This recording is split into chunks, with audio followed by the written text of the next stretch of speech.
Place your bets. Brad the Big Noise Evans here on this solo mission. Happy Super Bowl Sunday to you and yours. I usually have a pile of notes in front of me with a bunch of random numerics and statistics that I cite to back up some of my picks, but I have none of them. I've been traveling and actually I'm mentally spent. So here's what I'm going to do for you, because you need some wagers and maybe you want to get seduced by that juice. A million different ways to slice and dice.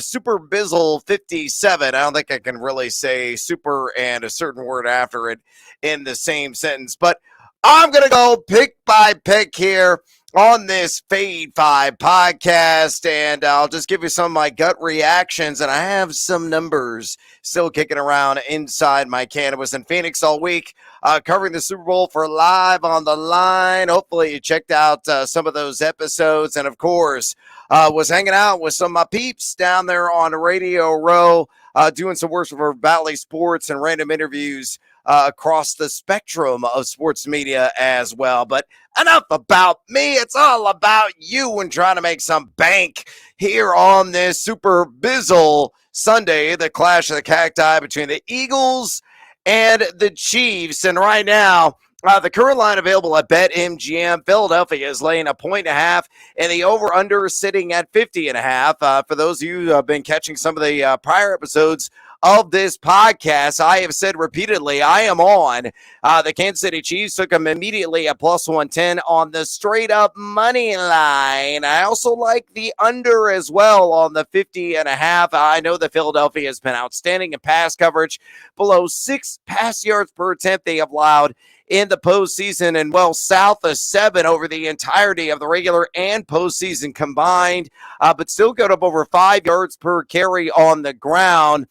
Kansas City has all of that explosivity, all of that electricity offensively, and Patrick Mahomes, your MVP of this NFL campaign. I know the trends, certainly not the friend for those MVPs that are playing in Super Bowls, but I like Kansas City still at the plus 110, and I like the under there. But I'll OGP something for you. I've put this together at BetMGM, and it's plus 110 odds as well if you want to build in a little bit of cushion there, and it's all about safety first.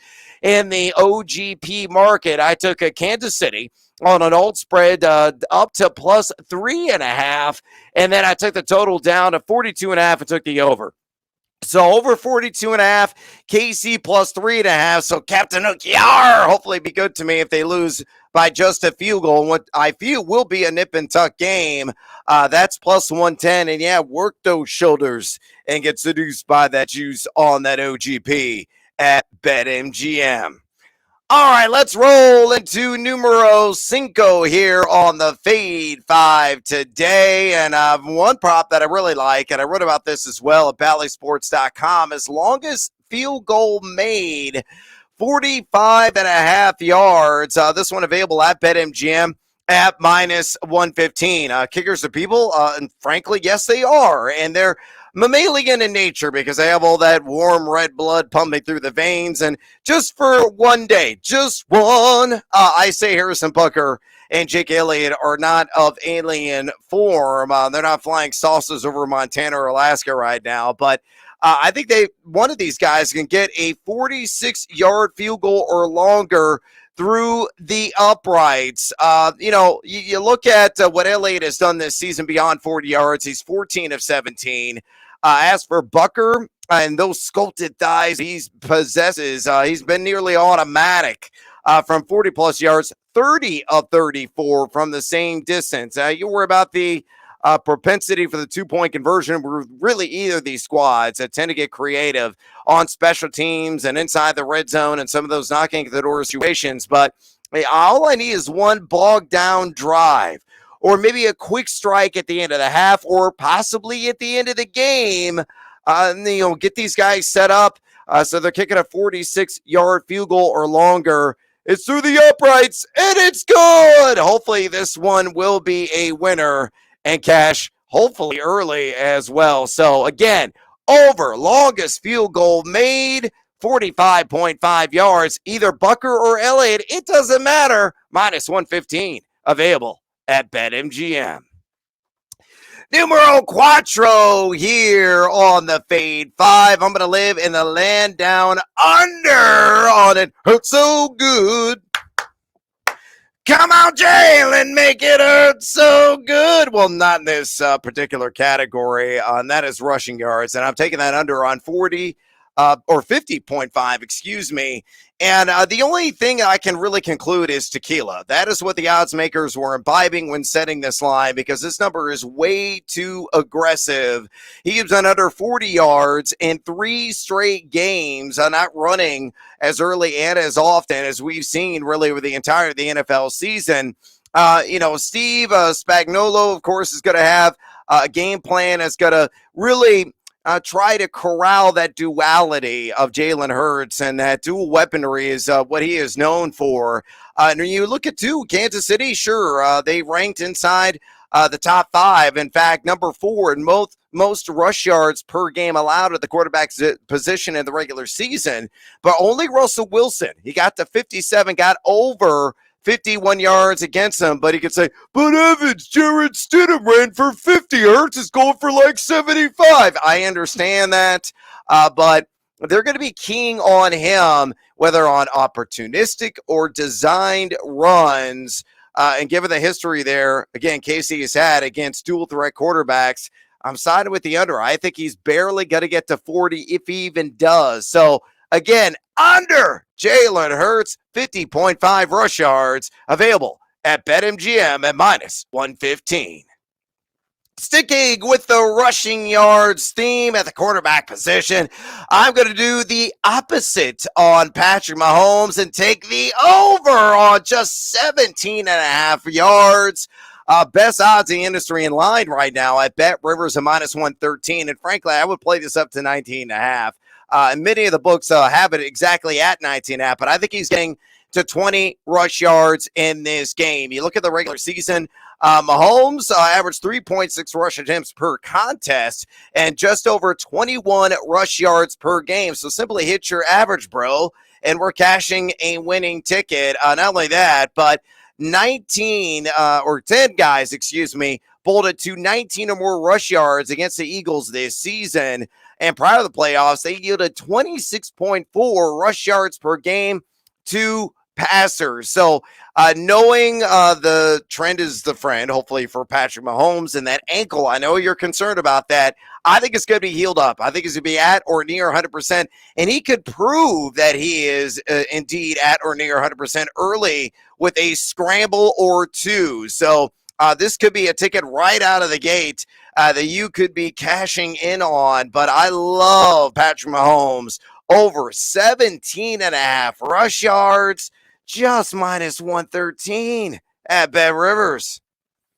Numero dos here on the Fade 5 is a player prop you're probably glossing over, because a lot of people, according to BetMGM, one of the top 5 most bet on player props right now is tied the player I'm featuring, but it's a different prop. It's actually the over on rush yards for Kenneth Gainwell, but I think receiving yards is the appropriate play. Best odds in the industry right now at FanDuel Sportsbook at minus 110, and that line a very soft, Charmin soft, 9.5 receiving yards. This is a guy whose role has been growing exponentially, really, here in this NFL postseason.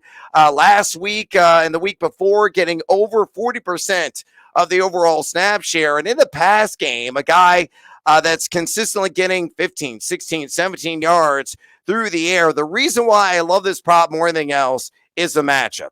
Kansas City was allergic to defending the short field in the NFL regular season, and that's kind of carried over into the postseason and a couple of games as well. Travis Etienne obviously got to double figures with their LTVs. And I know P-Rod and Mixon were highly active, but kind of in a nickel gamer fashion, did a whole lot of the yards. I think that will not apply to Kenneth Gainwell. You look at KC, they allowed the second most receiving yards and the most receptions, 107 to the running back position in the regular season. So if you do the math, do some computations in your head, you're talking about 6.3 receptions per game and over 45 receiving yards per game allowed just to running backs. So Gainwell, given his ratcheted role, given the supremo matchup, I think he gets over and lives up to the last name. 9.5 receiving yards, minus 110 at FanDuel. Numero uno on the feed, 5 on this Super Sunday. I got to get something on Isiah Pacheco. Give me an anytime touchdown prop at plus 140 at BetMGM. And bonus time. I like the over on receiving yards. I grab that at 15.5. And double bonus time. I like him for most yards on the ground in the game for any player. And he can get some of that action at BetMGM as well at plus 275. Leading the game in rush yards, Isiah Pacheco. He, to me, is the ultimate X factor in this contest. A guy that always fell forward on his runs or his receptions as well in the regular and in postseason. I think he's going to get anywhere between 13 to 15 balls of belly. Could get upwards of 4 or 5 receptions. Remember last week against the Bengals, 6 targets, 5 catches over 50 yards. And McKinnon kind of taking a back seat as a result because Pacheco has do-it-all skills. And a guy that just blasts through the initial line of contact, 3.13 yards after contact per attempt. He registered in the regular season, and a guy that runs a 4.39 40, and give him that break tackle ability. I think he's going to be featured front and center by the Chiefs in this game as the biggest weakness defensively for Philadelphia is defending guys on the ground. They give it up over 5 yards per carry to the running back position here in the postseason, and they were kind of sketchy in that category throughout the regular season as well. So it may not be an increased reliance on Patrick Mahomes' arm, but an increased reliance on ball to the belly for Isiah Pacheco. And I think he's going to punch one in for 6 and hit the over on receiving yards and lead the game as well in rush yards. And that correlates, synergize, bring it all together. If I like the Chiefs to win, this all makes sense to me here in the end. So plus 140 on that anytime TD available at BetMGM. Oh, you think I'm done? Hell no. It's bonus time. A couple of the wagers I like in this game. I'm taking the under on Patrick Mahomes' pass yards, currently sitting at DraftKings at 293.5. And I asked the question, why? Look, I know he's ultra talented. I mean, he won the MVP for crying out loud. He's got all those different slot angles he can throw, and he's got to, nitpick this defense in the short field and feast on him in the intermediary field and maybe even downfield as well with MVS, or maybe we get some Kadarius Toney action. Travis Kelce obviously is going to go off in this game, but the Eagles have been spectacular in coverage. Darius Slay and James Bradbury in the regular season and postseason combined gave up right around a 65 passer rating. That is it to their assignments. The Eagles, again, well south of 6.5 pass yards per attempt if you combine the regular and the postseason.